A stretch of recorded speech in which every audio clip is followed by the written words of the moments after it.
Johnson & Wales University and the Distinguished Visiting Chef Committee proudly present the Distinguished Visiting Chef Series, an educational resource and video reference library for culinary students and professionals. Today's guest chef, Ashley Brauze.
Good morning, everybody. Good morning. Very good. Imagine your excitement for today. We have you're going to have a tremendous experience this morning. I just want to welcome our 172nd Distinguished Visiting Chef, Ashley Brauze.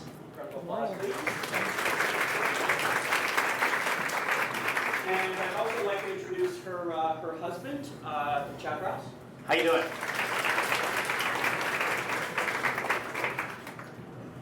Chef Brauze is going to do her own introduction, but I just wanted to introduce what's really exciting is to have an alum, graduated in 2001 from our Charleston, South Carolina campus when it was in operation in Charlotte, came on board, and a native of North Carolina, and we're very excited. She's had an illustrious career, which she is going to talk about, and currently she is the executive pastry chef for Happy Balloon in New York City. So without further ado, Chef Brauze. Good morning. So yeah, like Chef Gary was saying, I'm from North Carolina. I think like a lot of us, I grew up baking pastry and didn't realize that I could do it for a career until I was about 15. First got my first restaurant job in the bakery, and fell in love with it. So, in looking for schools, I fell in love with Johnson & Wales down in Charleston, South Carolina. Decided to stay down there. Graduated in '01 and moved back to North Carolina for 2 years before I decided to enter into the fine dining world. So my first job was at the Inn at Little Washington, which is in Little Washington, Virginia. It's a smaller relais and chateau out there. And I stayed there 2 years. I did the vinoiserie program. I did the breads and the plated desserts. And then I was looking for something a little bit more excitement, a little bit more refinement. So I decided to move to New York City. I met Chef Daniel Boulud when I was eating dinner there and absolutely fell in love with him. He had so much passion for what he was doing. And just so much energy that carried on to everyone that was working with him. So I joined his kitchen and had the privilege to work with 3 pastry chefs there during my time. And a year and a half into it, I decided that we wanted to go have some European experience. So we were looking into moving to Paris when the opportunity came to go to El Bulli. So Chad and I jumped on a plane, spent 9 months in Spain, and we wanted to learn a little bit something more modern, a little bit something that wasn't being done in New York yet at the time, because that was in '07, so we didn't see a lot of modern pastry happening in the kitchen at Daniel. It's very, very classical. So after El Bulli, we came back and discussed what our next step was, whether we we wanted to go back to Daniel, and we decided to go back and work for Thomas Keller for a year. So I went and I worked at Per Se for a year with Chef Elwin, and then decided to go back to Café Boulud with Daniel, and joined the team there as a sous chef. Again, just learning a little bit more refinement in the classical French pastry and starting to be able to interpret like modern pastry techniques and with our classical French techniques. So today we're going to show you a little bit of our menu here at Café. We have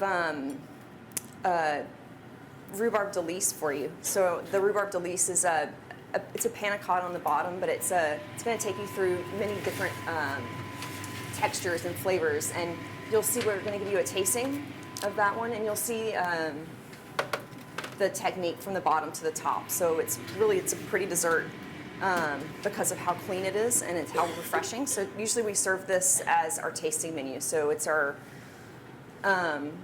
palate cleanser, so to speak. So we're just going to start with the panna cotta.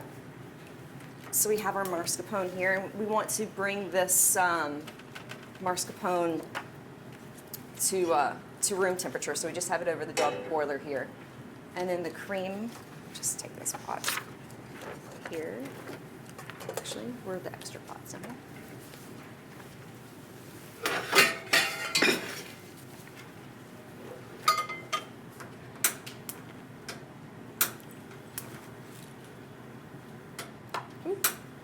So Christine, if you can just whisk this for me.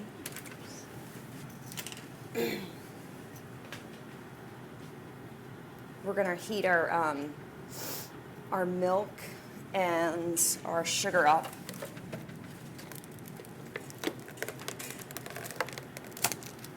We're gonna bring this to a boil, and this is what we're gonna blend our gelatin in.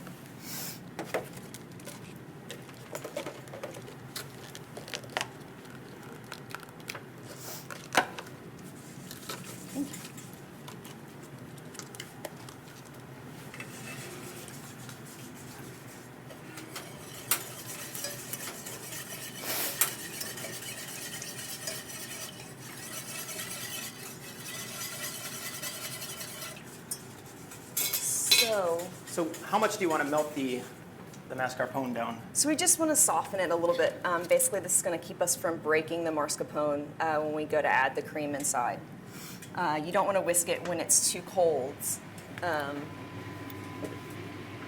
Otherwise, it'll split. So we're just going to warm it up slightly. And then once that's done, and this has come to a boil, and you just want it warm enough to dissolve the sugar and the gelatin here. And then we've already bloomed our gelatin, so once that's ready, we can just add this.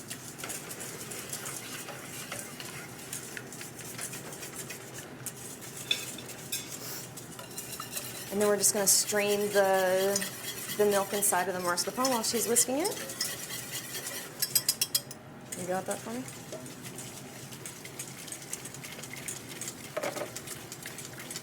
Yeah.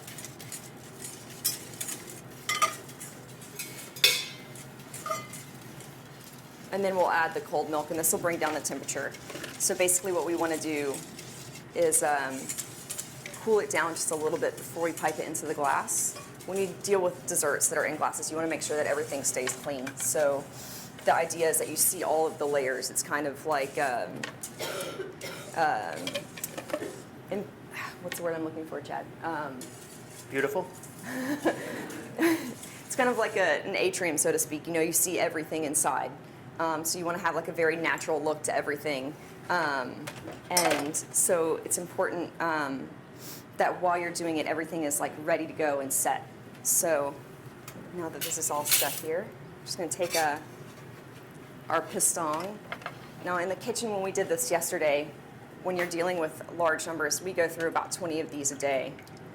You make 20 verrines a day? We make 20 verrines a day.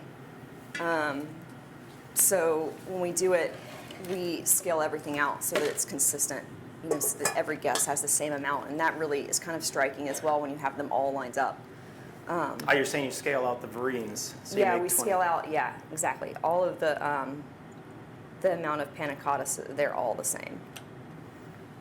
So once that's done, we put that in the fridge and allow it to set. And then we would make our gelée. So for the gelée, I'll just explain that process because it takes quite a while. We make a rhubarb consommé. So we have rhubarb in our berry season that are just now starting to come together in New York. So we take any raspberries or rhubarb trim that we're not using, so like the end pieces here that we don't use, or any of the skins that we don't use, and we put that into a pot with a little bit of sugar and a little bit of water, and we would put that into a pot and cover it with a bain-marie, cover it with a plastic wrap and put it over a bain-marie. And the sugar is going to pull out all the natural juice from the rhubarb, and it's going to give you a clear liquid that's really flavorful and sweet. And so that's what we use for our gelée. So it takes quite a long time to do that. It takes about 3 hours. So we went ahead and we have that one ready to go here. So then after it's all set, our panna cotta is all set, we would just take it and we pour just a little bit on top.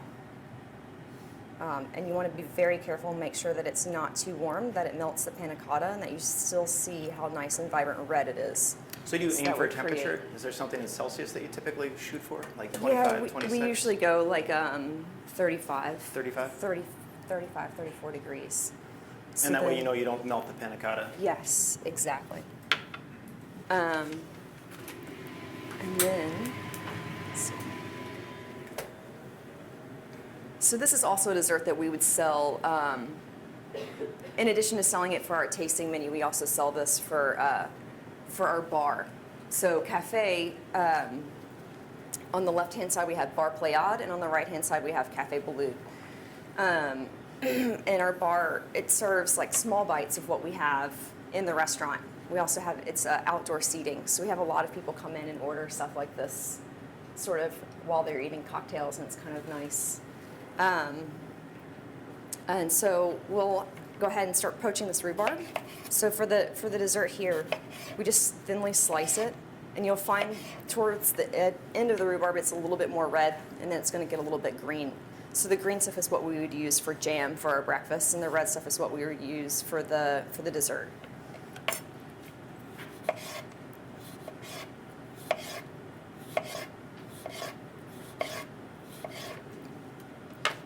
So we're just going to take a little bit of this here, and then our syrup is going to come up to a boil.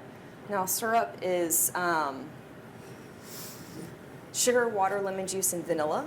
So we've already made that, and we have it. We've infused it for 30 minutes. So we use the skin of the lemon rind. And we're just going to bring it up to a boil and drop these guys in.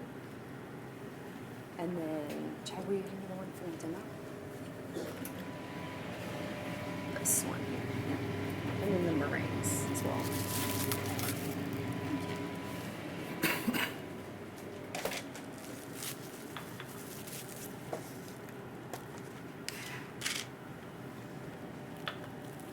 So sometimes in the restaurant we sous vide the whole rhubarb and cook it sous vide, but we find also that it's nice just to to do a quick poach with the syrup.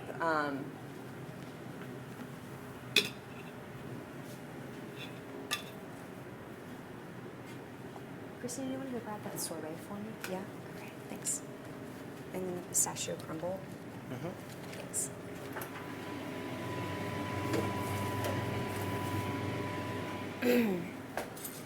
So we're just going to bring this up to a boil and drop it in. So tell us about the little meringues too, these guys. So the strawberry meringue is what we're going to use to top it off. So the layers will be the mascarpone from the bottom, the gelée, pistachio crumble, poached rhubarb, the lemon basil sorbet, and a strawberry soda. So strawberry rhubarb soda, we use our ISI gun. We charge it with one soda charger and one cream charger. And how do you actually make the meringues, I guess is what I was asking. Okay, so the meringue it's a typical French meringue, Swiss meringue. That once it's whipped, we add the strawberry puree to, and then we dry it in the oven overnight at 120 degrees. So it's going to give you a really bright strawberry flavor. So you have that crunch with the strawberry soda, and then moving along to the pistachio crumble, and then you have the fresh bites from the rhubarb. And then the creaminess of the panna cotta. So doing desserts like this, we learned a lot of flavor and texture at El Bulli that we were able to combine, like when we were working at Cafe together. So would you say this is the combination of things that you learned with Danielle and then with yeah. Albert? Yeah. Working with Albert was, one of the best times that I've had in a kitchen, because he's so inventive and young and just very playful. So I feel like that's where a lot of my playful side comes from, was having the advantage of working at El Bulli. So we're just going to drop this in here.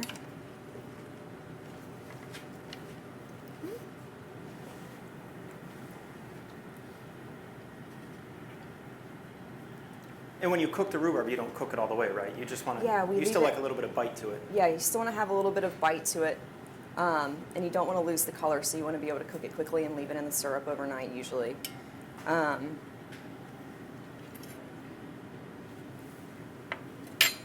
can I just have this? So for the assembly here, we would have the glass already done and set aside, and then we're just going to have our pistachio crumble, and this is going to give us some green color.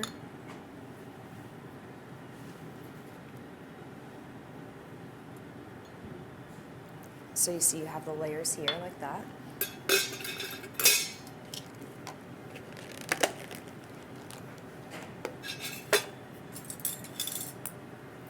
And then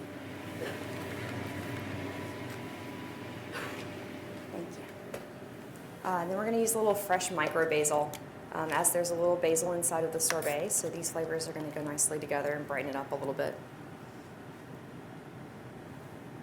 So when you're assembling the glass, we always keep in mind that the guest is going to see the layering, so we want to make it look a little bit natural on the outside as well.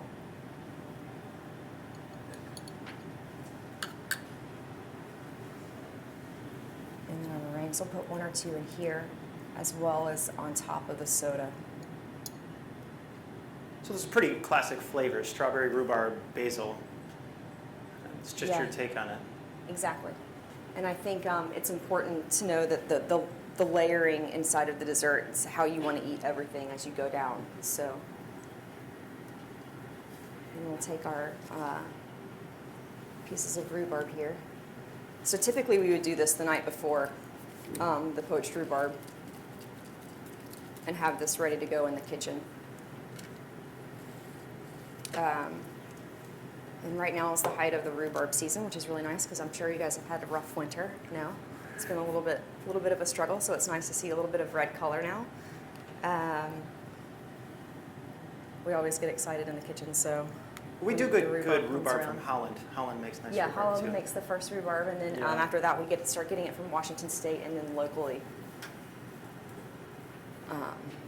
So right now we're just switching into the Washington West Coast rhubarb. So we put it in, and you can see now it's starting to come together. You can kind of see that visually. It's that you have a lot of color here, and then it's very playful. So next, I'm just going to do a little canal of the sorbet.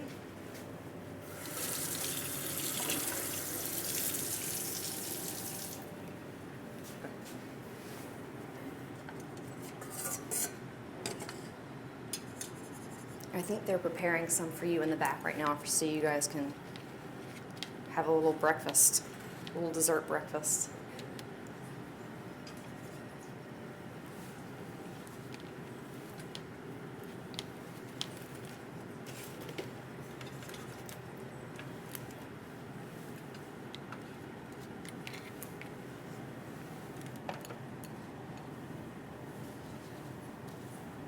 So for a tasting menu, we would assemble it like this and bring it out to the table, and we would have one of our captains come out to the table and present it so that you can see the flavor, or I mean the different layers as it's presented now.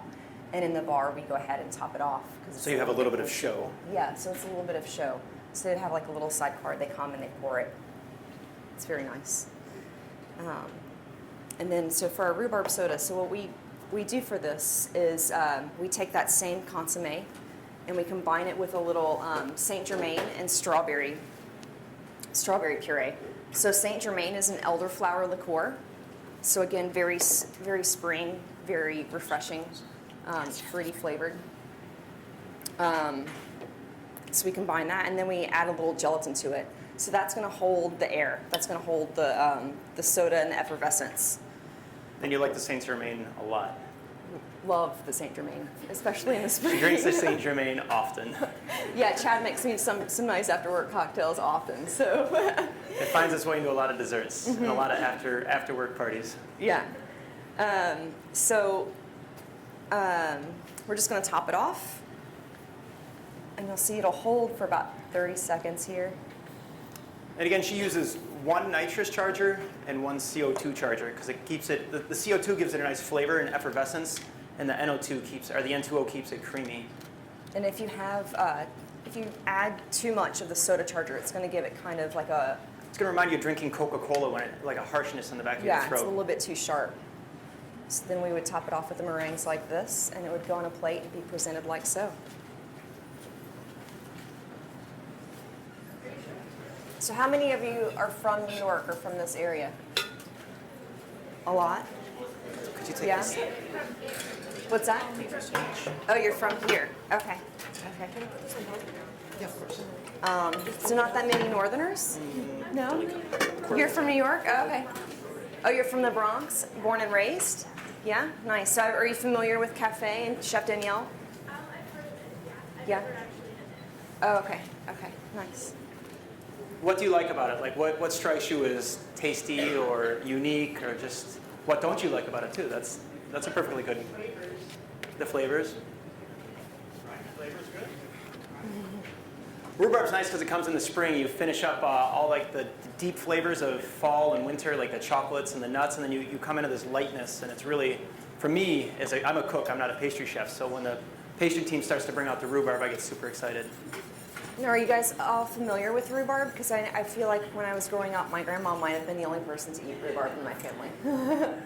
And she would actually just go out to the garden and pick it, rinse it off with a garden hose, and put some salt on it. And it's very abrasive. You don't find too many people who can just do that from the garden.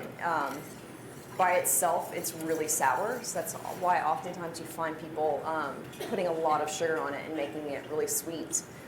But you want to make sure that you have a good balance, because acidity is not always a bad thing. You know, it's very refreshing when you have something acid paired with something that's sweet, like the mascarpone and the the creaminess of those layers.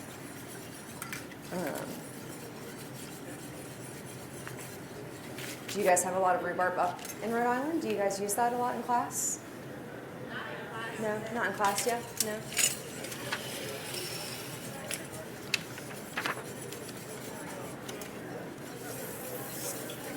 Any questions for me? Surely someone has some questions about the first dessert before we move along.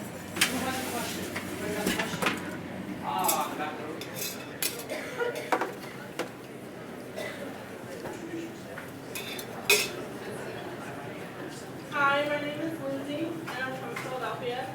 My question is, what brand of ice cream stabilizer are you using? We use Paris Gourmet for a lot of our distribution. So it just depends. A lot of times we can make our own sorbet base. Like sometimes we combine like locust bean gum and carrageenan, but a lot of times we use Paris Gourmet for our products. Hi, my name is Hannah, and I'm from New Hampshire. And I was wondering if you're using gold, silver, or bronze gelatin sheets. We use silver. It kind of strikes a nice balance between price and quality. Yeah. I mean, if you're in a big restaurant, you might use gold, but otherwise, gelatin's pretty expensive stuff, and the way you just blow through it, you can't go crazy. So you always have to keep that in mind when you put things on the menu. Am I going to make money off this? How We am I going to also make scale money? everything out. So all the recipes you'll find are scaled. It's not done by sheets. That's very important when we're dealing with large batches and we have to scale out like 100 sheets of gelatin. It's much faster just for us to scale it. Can we have another question? Yes. Hi, Chef. I'm Emily, and I'm from Maryland. And I was just wondering if there was something that you tried to take away from every position that you had in the kitchen, or Yeah, absolutely. I think when I graduated, it took me a while. Like we were learning so much here. You're doing the breads program, and we were doing the showpieces and wedding cakes, and I loved all of that. And it took me a while to figure out which part of pastry I really felt at home with and the most comfortable with. So I think 2 years after graduating, I had worked in both a bake shop and a restaurant back home. And the restaurant was the most exciting for me, and that's what I looked forward to every day. There's something about the energy of a restaurant that just made me feel more at home. So after deciding that I wanted to be more serious about it, that's when I started looking for places close by in the South that had like the Relais and Chateau experience. So, it's the Inn at Little Washington is like a modern American with French influence. And the Relais and Chateau, that's it's an industry standard. That means that it's going to be high quality. So if you're looking for like a nice place to work, if you go through the Relais and Chateau book, you're pretty much guaranteed it's going to be a good place to learn. A lot of classic technique, and they might meld some new stuff in there, but it's usually solid jobs, Relais and Chateau. Yeah. So also there's a lot of discipline when you're dealing with food at that level and you're getting a lot of high quality ingredients. So that was my first goal. And then after living in the country for 2 years, I really wanted to have a little bit more energy. I had traveled to San Francisco and I had traveled to New York and I had set stages at other restaurants. And I think that's something important. I didn't just like show up at the door of Danielle and get a job. You have to search out for these things. You have to sort of know where you fit. There's so many different kinds of restaurants, bakeries, shops to work at. And so after staging at 4 restaurants, I went to stage at Danielle. So where else did you stage? I staged at Gary Danko and several other small shops inside of San Francisco and New York. And I just knew from like the moment that I met him that that's where I wanted to be. And I went and I had dinner there. And I remember this was in 2004, 2005. I still remember it was a 7-course meal and I can remember everything about it. And that's really important, that first like little breath of inspiration you have from a dinner like that. So I moved up 2 weeks later, started working on the Petit Four station. So Danielle is a very large kitchen. There's 15 people in pastry. 4 people, takes 4 people to work service. And it's a lot of hard work. You're working 12, 14-hour days in a city that never stops. So it's a lot of hard work and it takes a lot of determination to do that kind of thing. You really have to love it. So when I first started working at Danielle's on Petty Four Station for maybe 4 months, so you're doing kind of the same thing every day, in and out, and running around, and just really putting your head down and trying to stay focused to get everything done. And at times it might seem a little bit frustrating, but looking back from that first day to the 4 months before I moved to another station, I had learned so much just from repetition. And you feel so much more comfortable after doing everything over and over and over again. And I think that's important. It's kind of like any great athlete doesn't wake up a great athlete. They don't wake up a great chef. You have to do things over and over again. You have to have great passion for what you do. I think Chad and I were both really lucky to work with Danielle because he wants you to learn as much as you possibly can, and to bring that home and to show the other cooks, and just to sort of spread that inspiration around that all chefs have. So after working there for almost 2 years, he sat down with us and was like, okay, what do you want to do next? And that's when we had to decide whether we wanted to stay French, or if I wanted to go and work in Spain. So at that time, we had the opportunity to go work with Ferran and Albert in Spain, and that was amazing. So you had 50 cooks there. We spent the first week, 2 weeks cleaning the grounds. We didn't touch a single piece of food for the first 2 weeks. No. So the first week at El Bulli, they shut down the restaurant for a couple months, so they make you come in and open the restaurant. That means you go through the rock gardens, you pick out all the stuff, you unwrap the equipment, you scrub it with the toothbrush, you get everything up and going. It's open, so sand blows in from the beach. You scrape the sand off everything. They make you earn it. If you want to be there, you have to earn it. Yeah. So after working in Spain, we were lucky enough that Albert was doing the Natura cookbook at that time. So we did 30 dishes in 6 months, which exposed us to a lot of different techniques, especially the modern techniques that they were creating there that not a lot of people were doing, not even in New York or Chicago at the time. So after that, we came back and decided we also had the chance to eat at like Paco Torreblanca, yeah, and see lots of different Spanish-influenced pastry chefs. So that was really fun too. yeah, you did spice sucre. What's that? The spice sucre. Yep, a space sucre with Jordi, I forget his last name, but anyways, it was really cool. So coming back, we again sat down with Danielle, and he asked us what we wanted to do, and there's just one more place that we had looked forward to working at for a long time, and that's when I decided to go work at Per Se with Thomas Keller and Elwin. Again, very, very French, but also very American influence. And they were just allowing us to do a lot of stuff. It was a sort of open forum for doing things, and discussion, working with chefs who also had like a lot of different experience. So does that answer your question? Okay.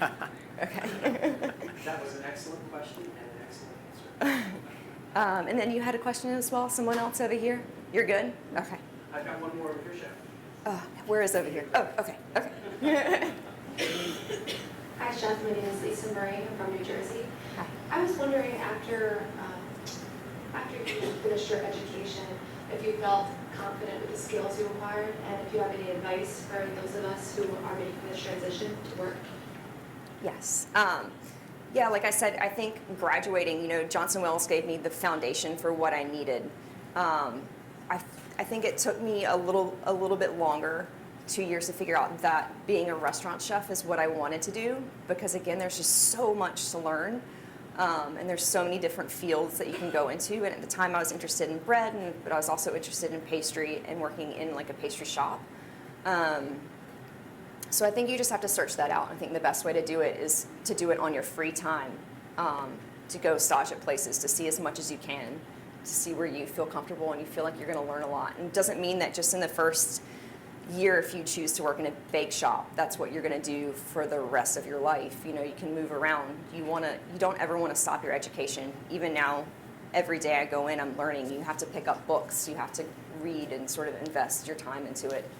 And it's up to you guys to continue to educate yourself once you graduate. But at the same time, that doesn't mean like try and do 6 restaurants in 18 months.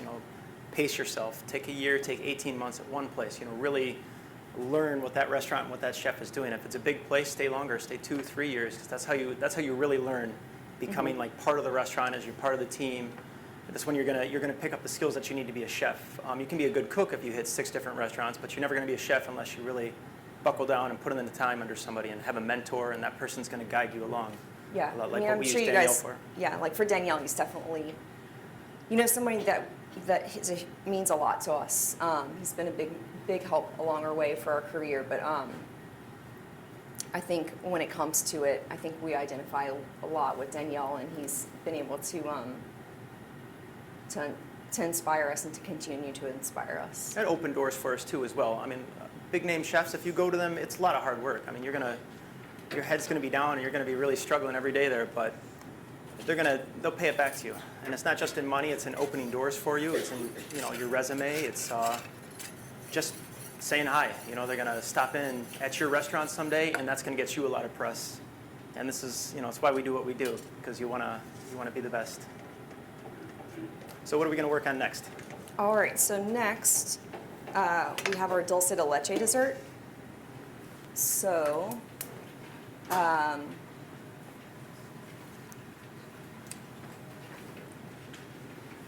so our menu at Cafe is divided up into four different sections, and this is one of my favorite parts about working in this restaurant, because we can do a little bit of everything. So we have like a farmer's market section, where in the spring and the summer, fall and winter, we change our menu. We're getting everything from the farmer's market at Union Square in the city. We have our local purveyors that come in and they bring us specialty products at our back door, and we try to incorporate those into our menu. And then we have a seasonal menu, a French classics, and a world cuisine. The world cuisine changes for 6 months depending on how quickly the seasons come. So right now we're doing Latin America. So this dessert is a dulce de leche dessert. So it's a Latin American influenced flavors, but with French techniques. So you have a dulce de leche. And so in this pot, this takes several hours actually. You have the milk, cream, milk powder, condensed milk, sugar, and vanilla. So in the restaurant, we do this, we do 12 kilos of this at a time, and we reduce it down to 8 hours, for 8 hours until it's a thick mixture like this. So this is a really, really thick, it becomes quite thick like a paste, and the milk is gonna caramelize, and you get a lot of flavor. So we have this base, and once it's done cooking and caramelizing, so the gelatin, once this is all reduced down, has already been added to this base. We made this ahead of time. And then we're just gonna warm this up. We wanna have this at about 35 to 36 degrees, and that's gonna allow the gelatin to be soft, but not split the cream when we fold everything in together.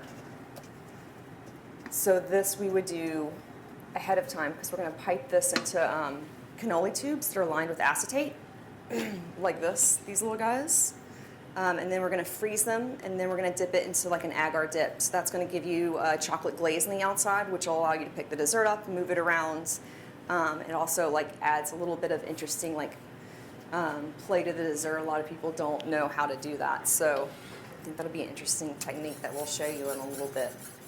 Can you just add a little bit? So we're gonna add our cream into thirds. So just a little bit, yep. We'll whisk this one to incorporate it first, and then after that we're going to use the spatula.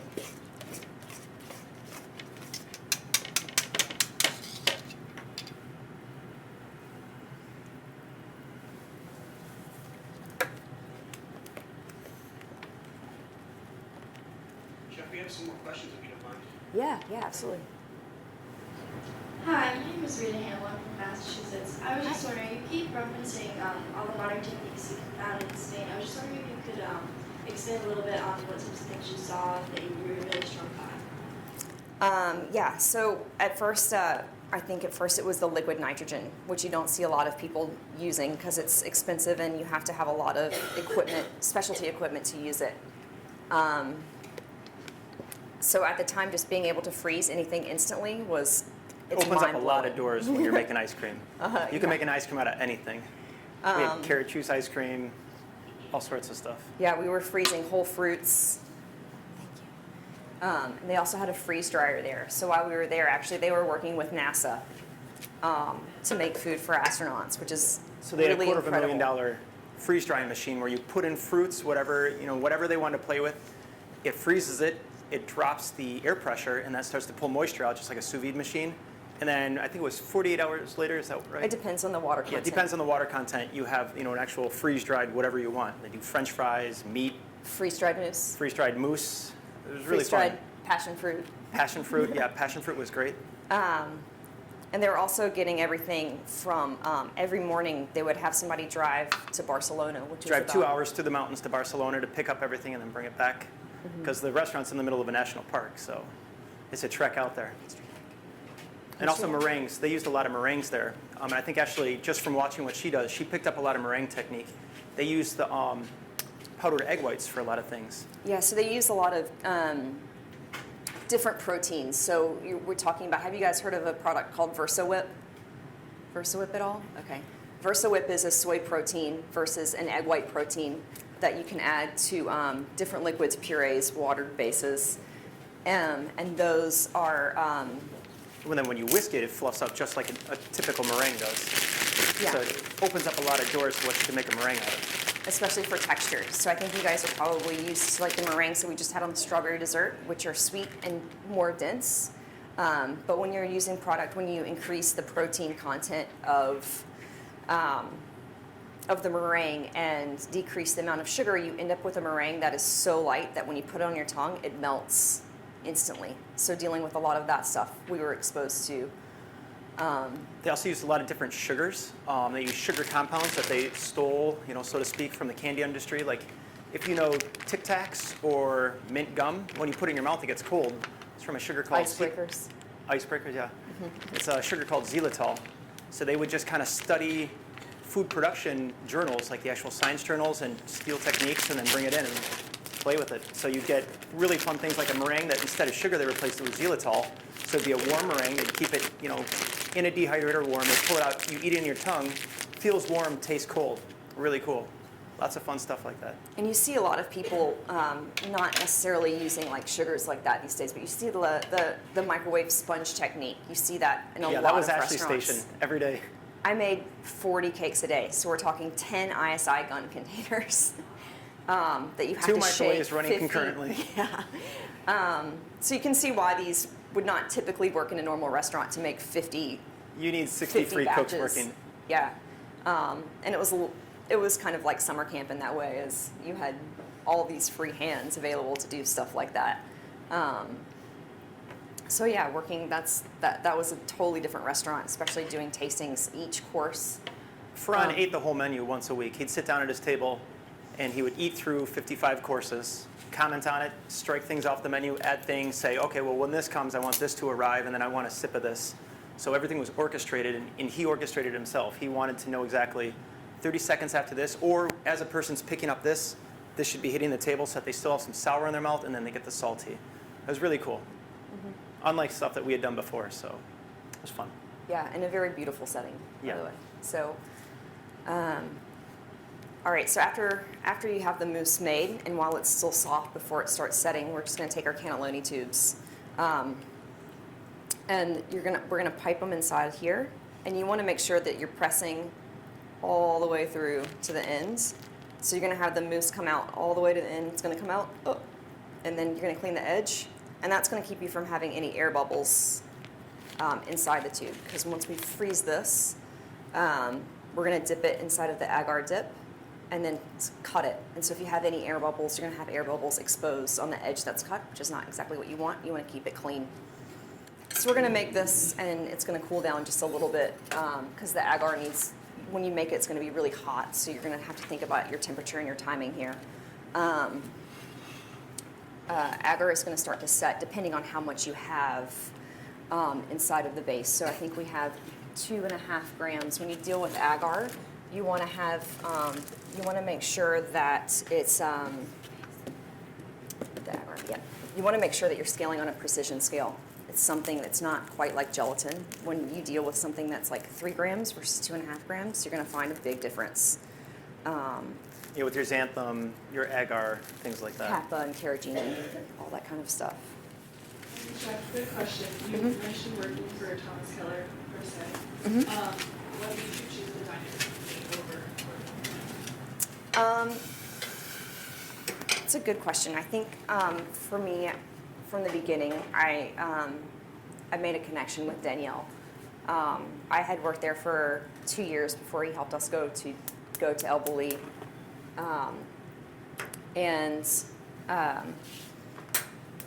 It was just kind of like family for us. We knew all the chefs, we knew all the pastry chefs, and people tend to stay there. We had been expanding a lot at that time when I first started. So now a lot of the people that were cooks in our group, they're all chefs now, and it's just really nice to have that connection. And we all sort of talk to each other and work with each other, even though we're in different restaurants every day. If I need something or if there's a question about a technique, I can just call them and ask them. It's fun in a big group like that. Like you'll notice the 3 people that used to work next to you on the line. Now this guy runs this restaurant, another person runs this restaurant, and she runs this restaurant. And it's a good network to have, because you're going to need. There'll be times when you need cooks and you have to call your friends. You know, I'm short on a cook. Who do you have? Do you have someone that's leaving? Or you need recipes, or say you want to find a purveyor, like I'm looking for this chocolate, or I want tonka beans, or something like that. It's really, when you work for a big group, you're going to network, especially a place that runs through a lot of people, because those people are going to come in from other countries and then they're going to go back out, and it's going to, just build your network. And networking's it sounds silly, they're going to push networking on you here now, but remember the people you work with, remember the chefs, because in the future you're really going to need them. The next couple of years you're going to be cooks. You're just going to have your head down. You're going to be focused on making it to work every day, getting your mise en place done. But 5-6 years from now, you start to run your own place, and you're going to have to reach out for information. And that's when it comes in handy to have a network. And it's a really small industry, actually. There's a lot. Seems huge, but soon you're going to know everybody. Yeah, or someone's going to know of someone who knows of you. You know what I mean? And that's what's going to help you out. But I think, for us, it was just a matter of a connection with Danielle. Versus Thomas was great, and he's always helped out. His door was always open to talk to, but I think Danielle was just home for me. I think every cook sort of has that same feeling. It's not like you dislike one or the other thing, one or the other. You're just going to find something you naturally fit into. All right, so we're going to make our dry caramel here, and then we'll deglaze it with our milk and cream. Use a thermometer for that? No, I'm just going to do it by eye, actually. So we do it by eye. We bring it just a first smoke. So once you have like a darker color. And then we have our, there's 2 sugars in this recipe, if you guys will notice. So we're going to have the flavor of the caramel, and then we're going to mix the smaller amount of sugar with the agar. If you can do that for me. And then that way when we deglaze with our cream, we're just going to shear in the agar with the sugar. And so the sugar is going to help the agar keep from lumping up, because you usually don't want to add it to a mixture when it's super hot. Just to dump it in, it's going to lump up on the outside, and then you're going to strain it, and it's not going to hold the gel. The gelling effect won't quite work the same way. I'm Cassandra from Massachusetts. Working at as many places as you have, I'm sure you've seen ethics and the ability to do things in various different ways. When you're staging with a new hire, what are you looking for? Not necessarily in skill, but in attitude and ethics. I think it's really important that we all fit in together as a team. So at Cafe, we have 5 to 6 people depending on the year and how busy we are. But it's important that everybody have a great attitude and sort of be able to work together. It can be a very small kitchen at times when we're all 6 people in one space. So just to be able to communicate with each other Keep your head down, stay focused, not too much joking around. Everything has to be sort of taken very seriously, but you have to also, there's a certain light that we can tell when people really want to be there. There's a certain attitude that you feel inspired and that you want to learn. Chad, do you have anything to add to that as well? When you're staging, just keep your head down, work hard. Yes, chef, no chef. You're going to be nervous, but don't talk too much. It just comes naturally. You're nervous, you want to talk to everybody, and you're excited to be there. But you're there to impress. So keep your head down, work hard, keep your station clean. Yeah. Keep your person clean. You want to feel comfortable also. You want to be able to go in there and feel confident and feel comfortable. That's also going to show. It's not bad to be nervous, but if you're nervous and you don't know what to do and you're kind of frozen, you have to be able to make your way around a restaurant. You have Better to be nervous than overconfident, though. I would say. All right, so it's important that we want to bring this one to a boil. That's going to activate the agar. If you don't boil this, nothing is going to happen. It's not going to set. You're going to end up with a oozy mess and a lot of questions. So we're going to make sure that it comes to a full boil. And then we're going to pour it over the cocoa paste here.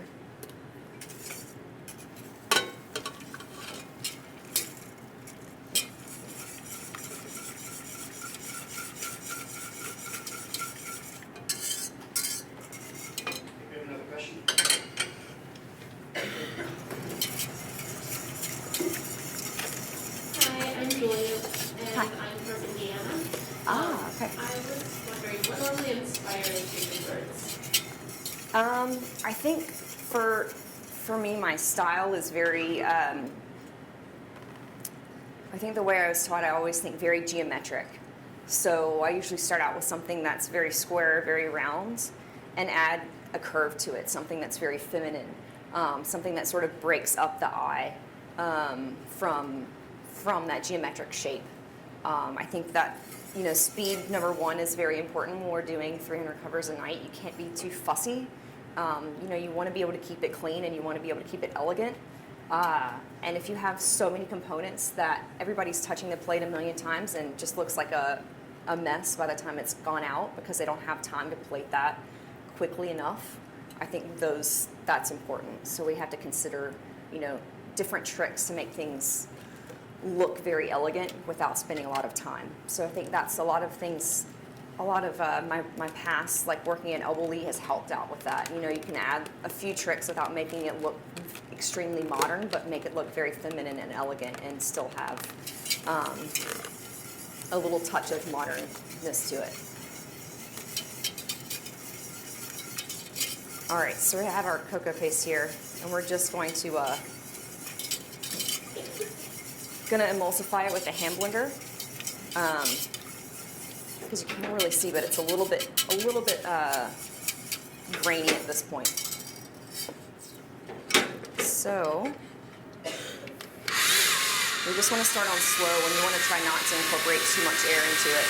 You're not making a foam with the air. If you have too many air bubbles, when you go to dip it, you'll see it on the outside.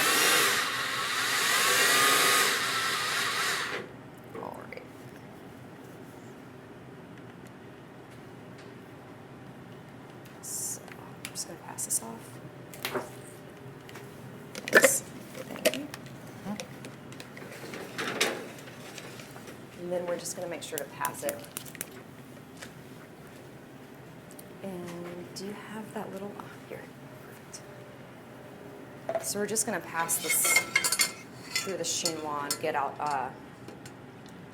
try to get out any air bubbles and excess here.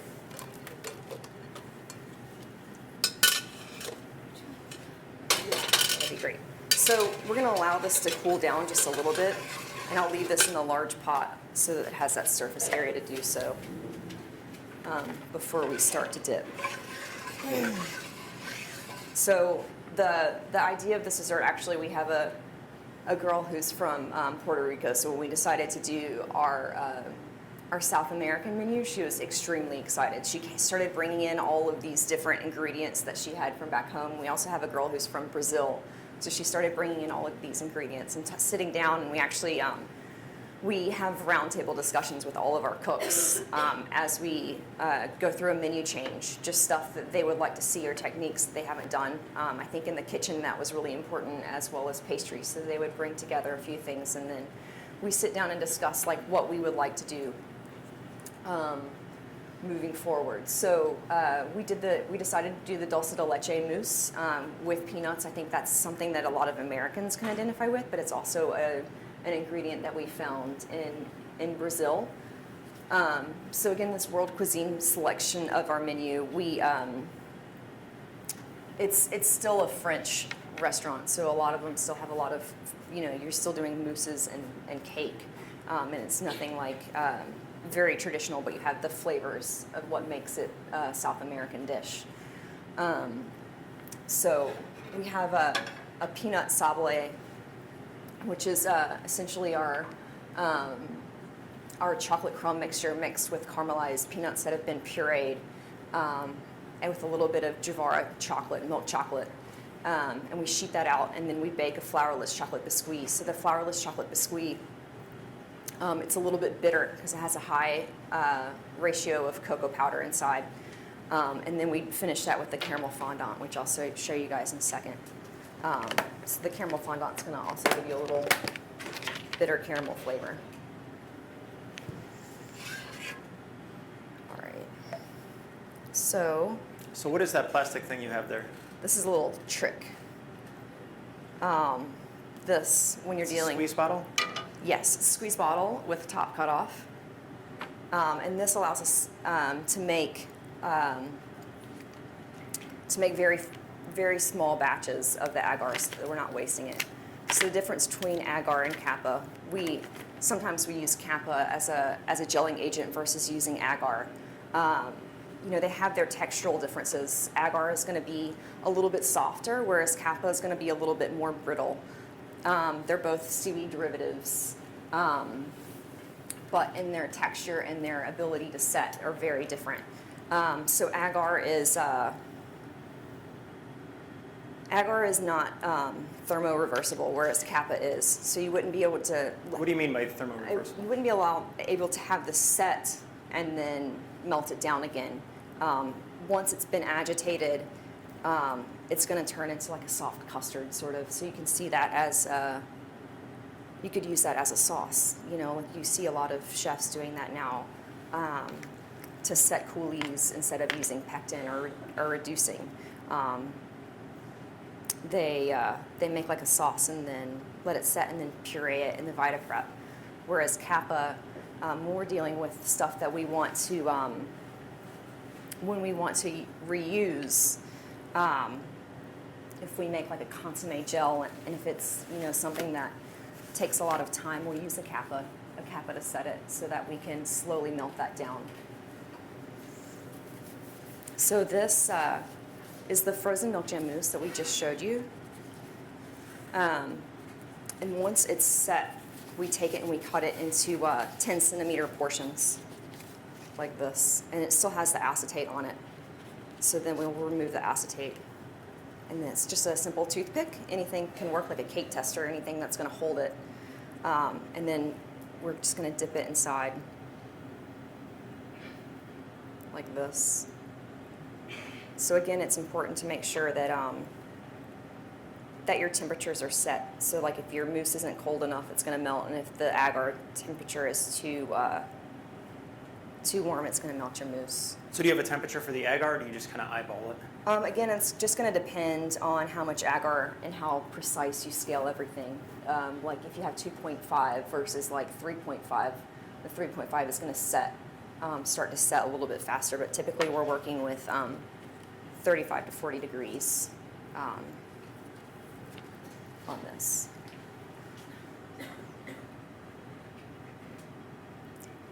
So, We have another question. yeah, okay, please. Hi, Chef. I'm Erica from New Jersey, and I was just wondering, with all these long hours and hard days, how do you stay passionate and how do you stay curious? Oh man, that's easy actually. The more I work, it tends to be the more curious I am. We have a lot of books and book sharing that we do in the restaurant. And you're always looking on the internet. I think too, it's when we're talking about staying connected with people. You know, I've managed to make a lot of great friends in New York and stay connected with them. And we will go out after work, actually. We'll go grab a beer, ask them what they're doing. And then, you know, just having open forum and just being able to discuss things with other chefs really makes a difference for me. Especially with the cooks, you know, like we have so many young cooks that come in, and it's exciting for them to be inspired, you know, and that also sort of inspires me to teach them and look for new techniques, and it's contagious. It works. It's a two-way street. Works both ways. Yeah, so. it's important to surround yourself with other people that are super into what they're doing, and it's just you're gonna feed off each other. If your coworkers are really driven and it's a really bright, like exciting place, you're gonna rise to it. So, you know, find the one where you fit in and you realize, like, oh, every day, you know, I'm thinking about new things. I go home, I can't sleep because I want to do this and I want to do that, and then I want to try this, and this is so much fun, and that's really it's gonna move you forward. So even if you're doing 15-hour days, I mean, you're still going to be super excited to be there. I observe a lot of what she does, and I taste a lot of what she does. So things she can't live without are, she has, is it Polder? The Polder scale? Oh, yeah. It's a Polder scale? No, with it's the OXO scale. OXO scale, and it has a pull-out thing so you can put a big pot on it, and it has like a 10-pound capacity, which is really cool. She cannot live without that. Her little tweezers she likes a lot, her little offset spatula.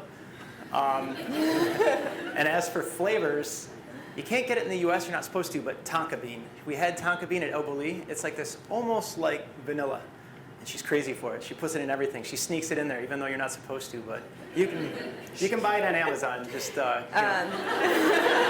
keep it low key. But tonka bean finds its way into a lot of our desserts. Yeah, I like to incorporate it into ganaches. I think it complements chocolate really well. So I find that I'm doing that a lot. Also I use a lot of alcohol to sort of accent things. I like the combination of, you know, it's hot and cold, but then alcohol also provides like a little bit of warmth, you know, that you're not expecting. So I work really closely with our bartenders, actually.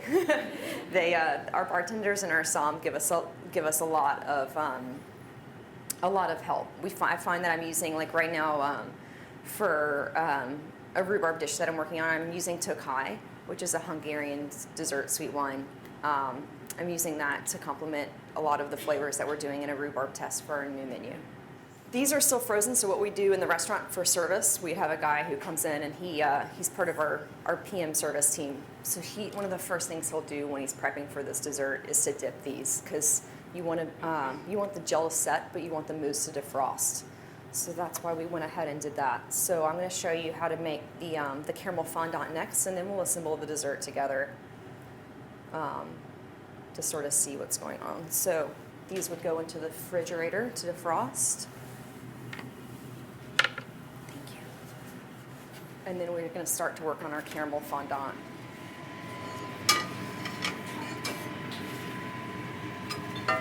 So for the fondant, it just means like soft or melting. It's actually a caramel base with an anglaise and gelatin, a lot of gelatin added to it. So it's a pretty firm, but when you go to eat it, it's going to melt really quickly in your mouth. So that's where the word fondant comes from. It's melting.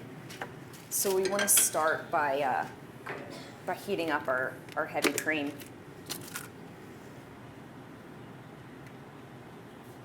And our vanilla bean. So the vanilla bean's already been added to here.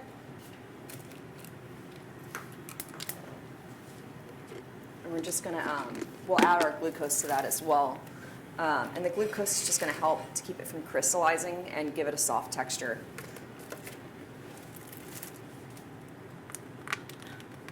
And we're gonna get our pan hot for the caramel.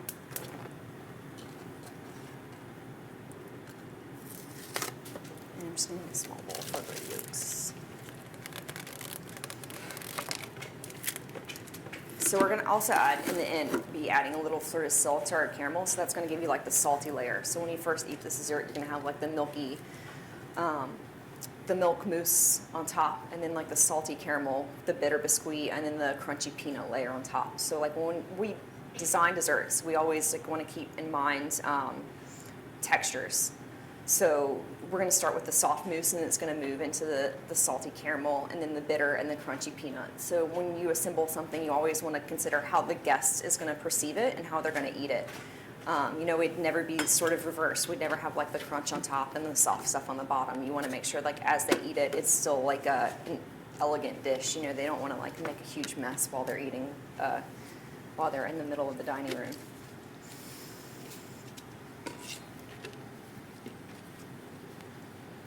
So again, when we make our caramel, we just want to make sure that our pot is hot.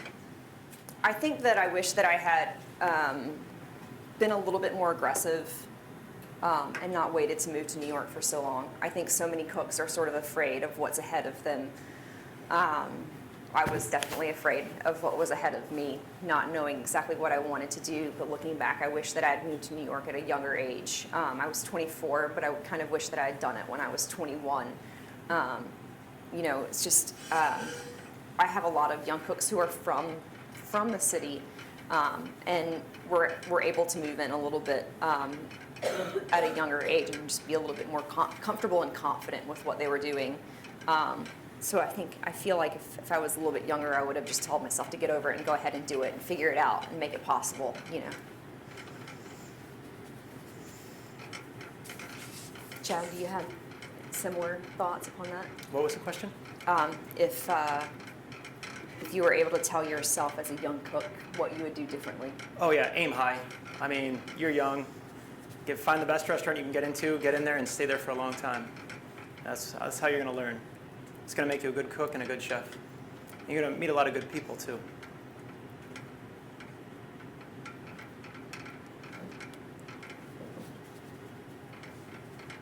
Any other questions? Anyone looking for a job, maybe? Yeah. Do you guys have recent graduates? Yeah, Recent graduates? People graduating Oh soon? yeah, all together. Yeah? We both have business card for you. Yeah. Her group's hiring, and I work for another group who we all came out of Danielle's restaurants, and we're hiring too. So. We do have another question. Chef's Noble from Ohio again. When you did decide to move to New York, how difficult was the transition to feasibly move to New York with the expense of it? You mean like finding an apartment? And It's pretty hard. being able to afford it? Yeah, don't bring a lot of stuff. Bring your knives, a couple books, Yeah. a notepad. Yeah, bring what you absolutely can't live without. Try and find somebody. Can I stay at your place for a month until I get, because you'll meet someone in the restaurant everyone's always looking for a roommate. It's that first 3 weeks are going to be the toughest, but once you're over that, it's fine. It's easy. Yeah, I and mean, there's a lot of easier ways, so you don't feel like you have to live in Manhattan. Live in Queens. Queens is quick. You take the NRQ right across to. If anyone here's from New York, you know how quick it is. You take that train right across. Queens is about half the price of Manhattan. Again, find roommates. Don't be afraid to share a room. You're there to learn, not to. Yeah, you're not going to be in your apartment. You're not going to have a penthouse. You're going to be at work. All those New York or apartments you see on TV, that's not what it happens. So it's going to be a tiny room. But it's worth it. In the end, it's worth it. Yeah, you don't have to live there for the next 10 years. You want to be able to get Think of it as just an into the extension of city your school. quickly. Yeah. All right, so we have our caramel ready to go here. We're just going to add our cream.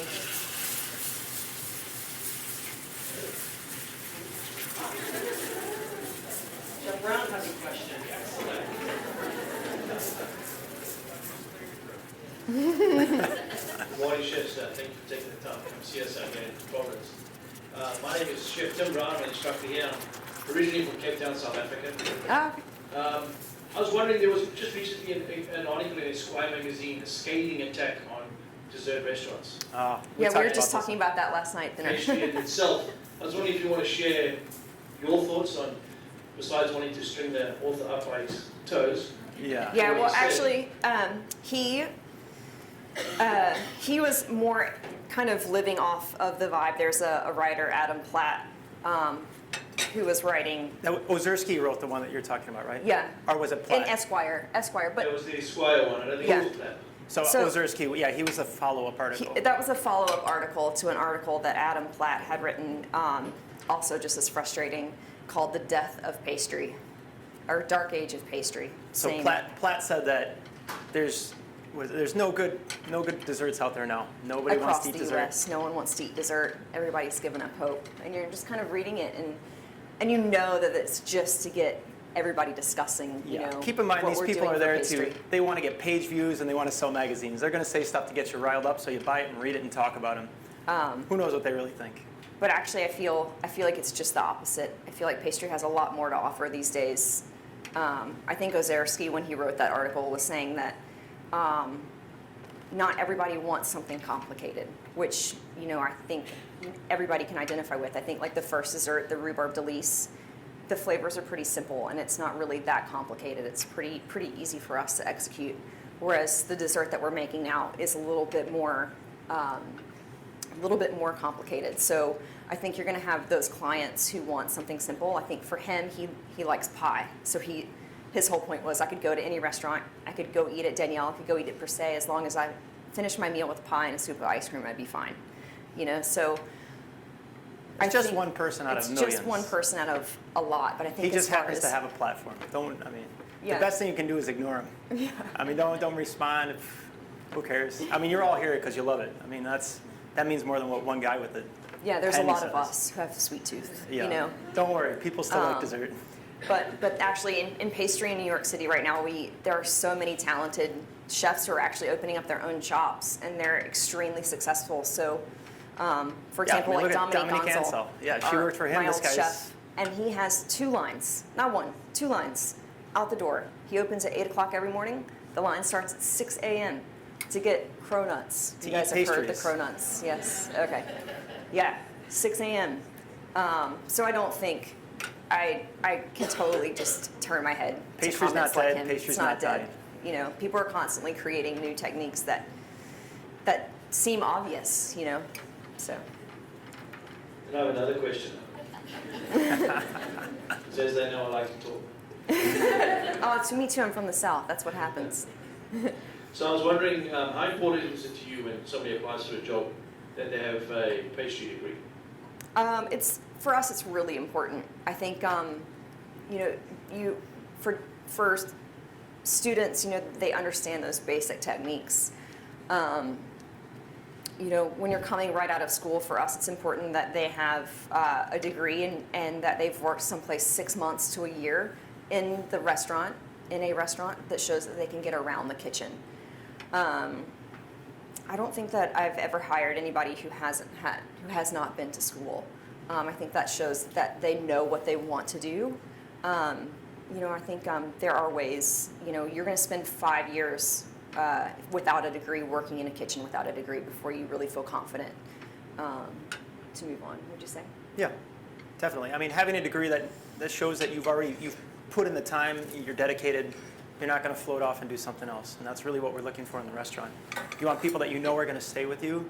You look at their resume, you realize they've been there for, you know, they've done 2 to 4 years at a school. Maybe they've worked somewhere else for a good bit of time, and then you know they're serious, and that's what you want in the restaurant. You want serious people, because you want them to do what you want and to execute correctly and to, you know, have fun doing it. I'm all set, thank you. Really? Nothing else? Are you sure? No? All right. A question over here? Hello, my name is Kelsey. I'm from Massachusetts. Are there any cookbooks, magazines, websites that are your go-to when you're looking for inspiration or new recipes? I was just talking to Chad about some of the French books that just came out. I think Chad and I love to go to the bookstore. There's actually a bookstore in New York. 2 bookstores dedicated cookbooks. Kitchen Arts and Letters on the Upper East Side, and Bonnie Slotnick down in the Village. But Kitchen Arts and Letters, they have everything. And they team up with... Literally everything. Anything. And they team up with a bookstore in Barcelona and a bookstore in Paris to bring in whatever's hot in other countries too. So, huge resource. Yeah. But we buy a lot of cookbooks. Yeah. Lately, the pastry stuff, she's been reading a lot to Stéphane Leroux. Have you guys seen his chocolate book? It's pricey, but it's worth it. He does chocolate showpieces. It's about 2.5 inches thick, big book, big pictures, really nice technique. And then there's the Praline book from him Yeah, as well. Stefan Leroux also has a Praline book. So these are like classically trained French chefs, or he's a classically trained French chef who's doing a lot of sort of groundbreaking stuff as far as showpiece work goes, and modern pastry desserts. But also Claudia Fleming, that's Yeah. one of her favorites. Yeah, so that's What's the name of that that one? one's a few years old. That's Yeah, The called- Last Course. Yeah, the last course. She's a classic New York pastry chef. Gramercy Tavern, is that? Yep. Yep, she helped make Gramercy Tavern what it is now. Great recipes, super classic American. I still reference also my Johnson & Wales cookbooks for like basic recipes. I actually still have those.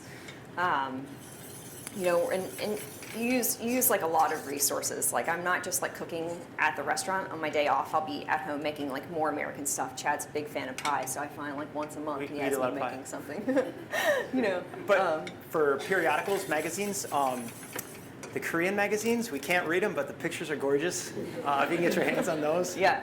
So yeah, look outside Japanese of and what's going Korean, on just yeah. in the U.S. I think is it's important to look outside of just your area. You know, focus on something else, and that's And the French, what's the French? Tourisme Gastronomique? yeah. That's a good one. And what's the other French magazine?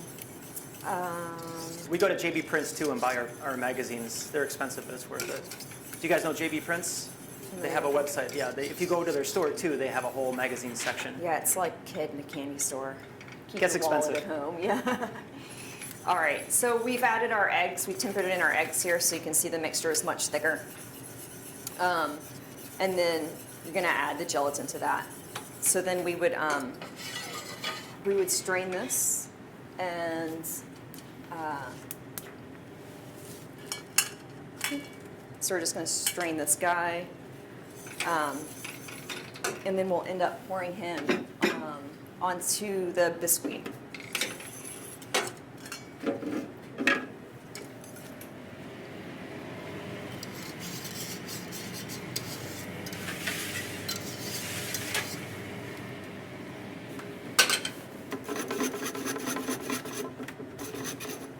So in the kitchen, we scale out everything in layers.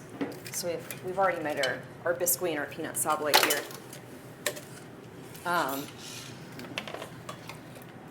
And it's important that that every layer sort of, you know, when we're building a dessert, we want to make sure that each layer is just enough and not too much. So like when you're eating, you don't want the crunch this thick so that they're like trying to push through it. You know, you don't need a knife. So peanut sablés on the bottom, and then we have this flourless chocolate biscuit on the top. And we're just gonna pour this inside.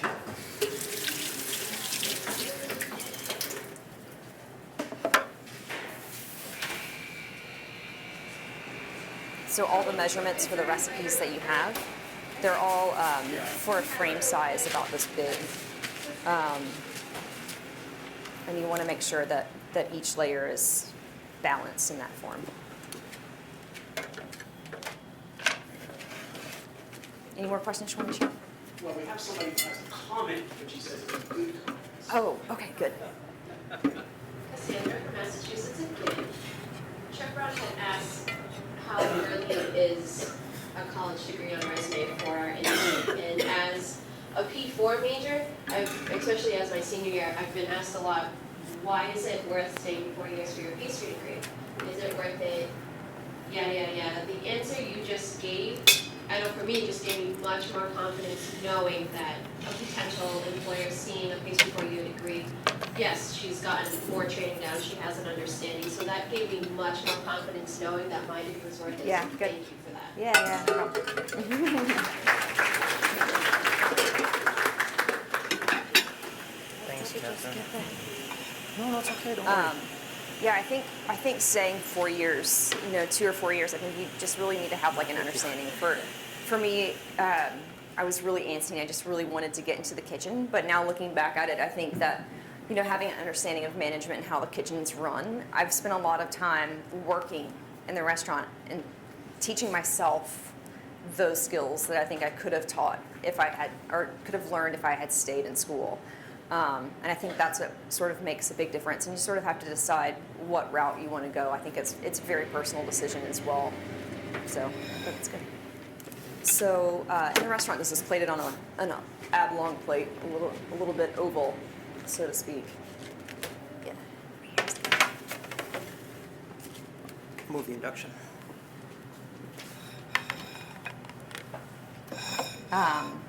So this is the finished version here. I don't know, can you guys see that in the camera? Okay.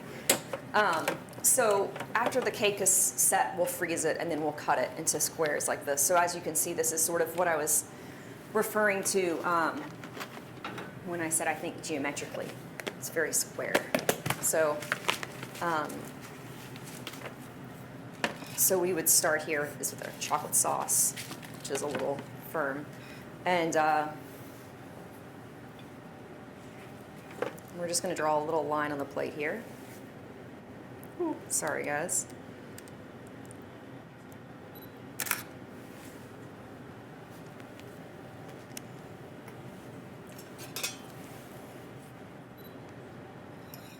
So we do something like that. And then when we place them on the plate, we always use our offset.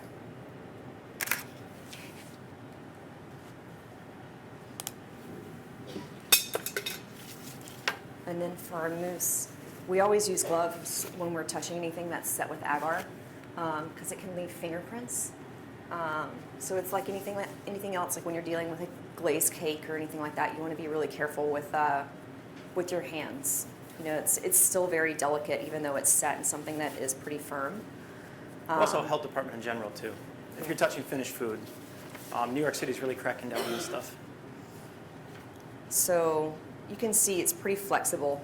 You can pick it up and move it around, and that kind of makes it a little bit nicer for service.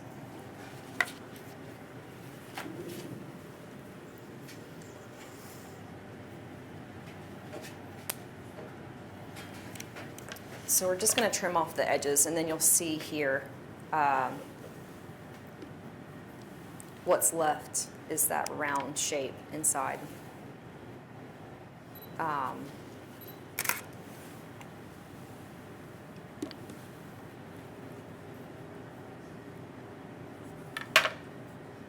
So you can see it's pretty firm on the outside, but the inside is still very soft.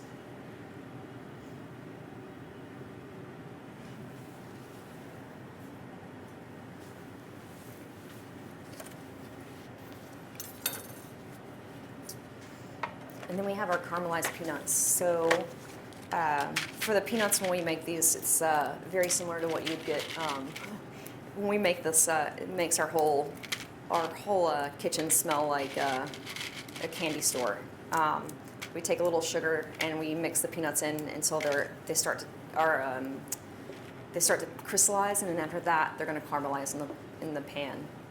This is one of my favorite parts of the dessert here. So this is a milk tweel that we set with a starch.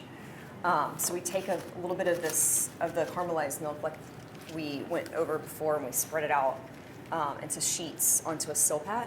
So this is a product that we use called Ultratex 8, which is a starch, and it allows just the milk to set, and it's very crispy. So we use a dehydrator overnight, and we dry it out at like about 120, 140 degrees.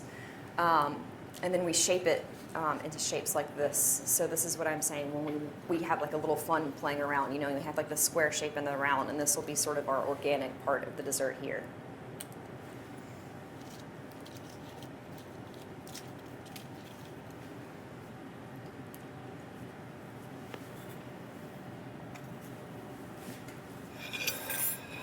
So that would be the finished product with the sorbet, which he's running to grab right now.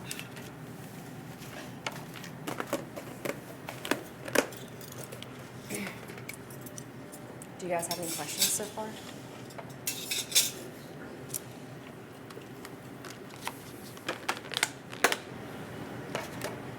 I'm Emily from New York, and I was just wondering, in your restaurant, how much would you sell?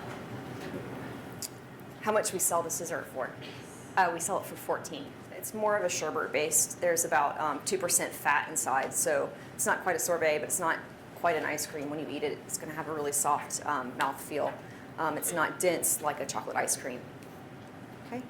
Yes, one question? Yeah, please. Hi, Chef. My name is Olivia, and I'm from Connecticut. I was just wondering, what's your thought process that you go through when you come up with a new dessert? I think the inspiration always comes from something, again, local or something that we've been talking about in the kitchen. I think that, sort of always reinventing classics. I always have a vacheron on the menu, which is, a vacheron is a very classic dessert. It's a combination of sorbet and ice cream with meringue and cream. There's many interpretations when you have the ability to do that. I think working at El Bulli, we learned a lot of different techniques that allowed me to come back and work into the French kitchen and take that dessert and make it a little bit more modern, have a little bit more fun with it. Right now we're doing, our vacheron has that soda foam on top of it, and you actually can't tell because it's sort of encased inside of a gelée. So you have like the layer of the ice cream, the sorbet, and then the foam on top. And so I think being able to sort of change classics like that can also be a big inspiration for myself. Chad, anything? Then you also have to factor in like real world stuff, like what is the level of your cooks? Do you have someone that can do something really precise, or do you have someone that maybe they're a little younger and they're still going to scramble during service? So you work at stuff like that, and you have to think about pricing. Rhubarb, right now rhubarb, decently priced. If it's something happens with the crop, or if they switch from the Holland to California to New York, New Jersey, you'll see a little bit of price fluctuation. If it gets too high, you might have to take it off the menu. So, ultimately, as restaurateurs, we're here to make money. You can't just go crazy with everything. $14 at a restaurant like Café Boulud, people will pay it, but at other restaurants, they're going to balk at that. She's lucky. She has about 65% dessert sales at Café Boulud. That's in our slow season. In our high season, it's about 85%. 85. That's a busy restaurant. As a number, that's good. That's really what you want to aim for.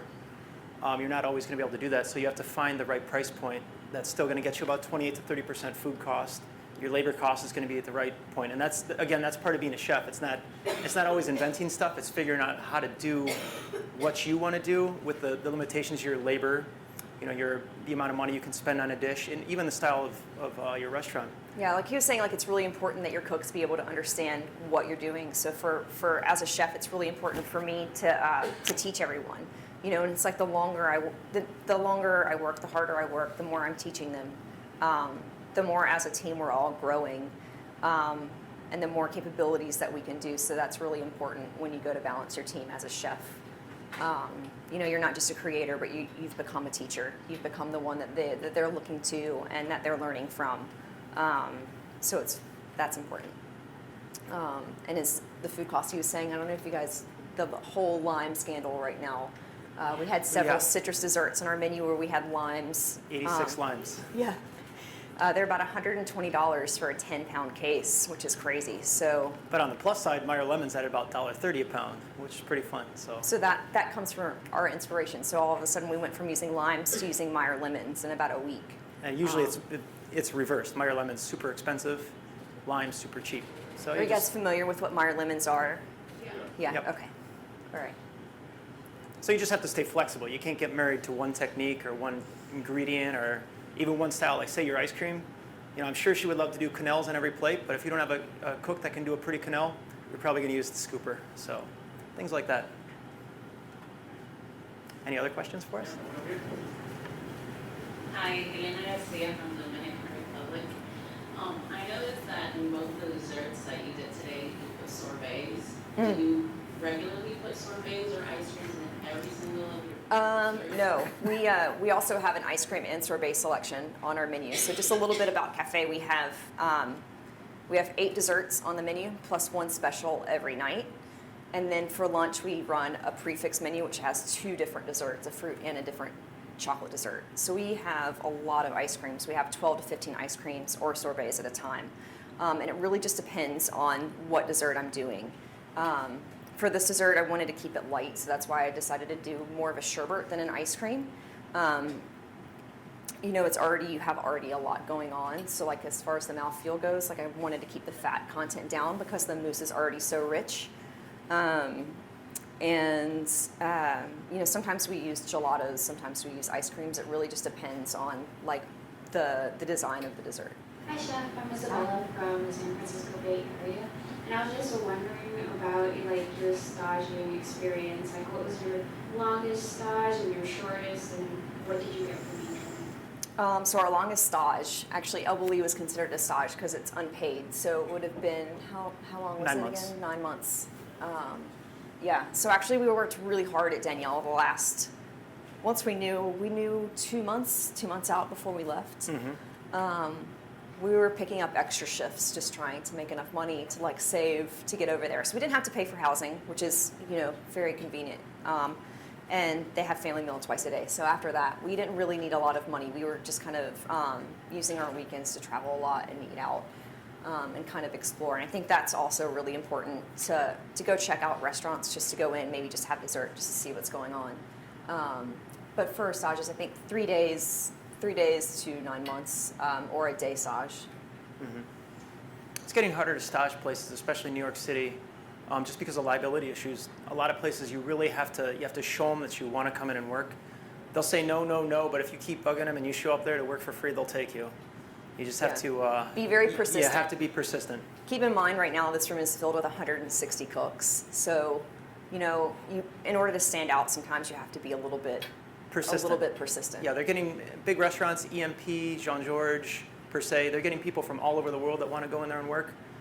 So, you know, you're a drop in the bucket. You really have to make yourself be heard, show up, send emails, give them a call, say, hey, you know, I'd love to come spend the day with you. I know you probably don't have any open positions right now, but I'm willing to work hard. And eventually they're going to see that you're persistent and they're going to want you. And that's how you get yourself a job. Don't give up. Okay. There's a lot of jobs out there, and every big restaurant, I guarantee you, needs people, but they don't need every type of person. They need the people that are driving for it. So they're looking for you if you're looking for them. Yeah, actually, so being a restaurant chef and working in a smaller space, I don't have the opportunity to do showpieces like I was doing at Danielle. I'm always looking for the opportunity to take those time out to take extracurricular, like professional classes. In February, I went to Cocoa Berry and did like a showpiece stage. So they give classes there as well. So I think, you know, you're constantly learning and trying to look for a space where you can do that kind of stuff. A round of applause, ladies and gentlemen. Thanks, guys.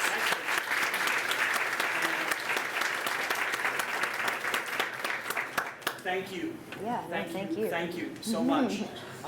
Not only from what I think from what the students were able to see through your technique of the desserts that you created. Every question today was excellent, and excellent answers as well to inspire. Yeah, I'm glad our everybody's future very engaged. pastry chefs. So thank you very much for that, for your words of wisdom, and your ever faithful husband as well. Thank you very much, Chad, for being part of this. That was quite excellent as well. So round of applause for.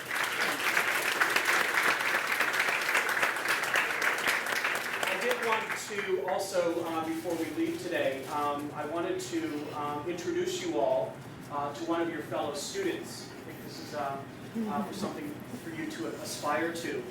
Christina Browning, here in the back.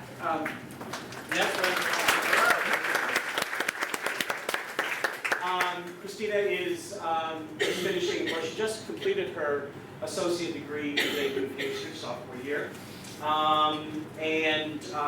She, through her excellent work, your GPA was 3.97, correct, when you finished your associate degree.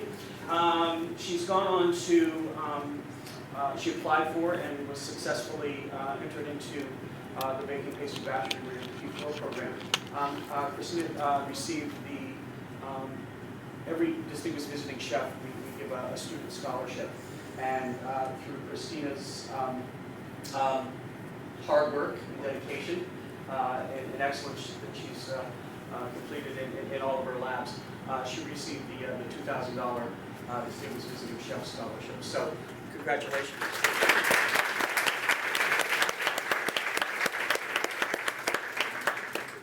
with that, once again, Chef, thank you very much. Yeah, for thank your you. time. That was great. Thank you.